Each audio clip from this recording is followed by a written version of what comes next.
कोळगाव बदलापूर नगर परिषदेच्या इतिहासात पहिल्यांदा 463 विषयांची जम्बो महासभा 20 मे रोजी पार पडणार आहे. तब्बल 185 कोटी रुपयांच्या कामांचे प्रस्ताव मंजुरीसाठी ठेवण्यात आलेत. मात्र शहरातील मूलभूत प्रश्न बाजूला ठेवून 40 कोटी रुपये सुशोभीकरणावर खर्च करण्याचा घाट घातल्याचा आरोप होतोय.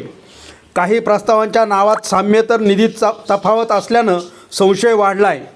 आर्थिक संकटात असलेल्या पालिकेची ही महासभा चांगलीच वादळी ठरणार आहे.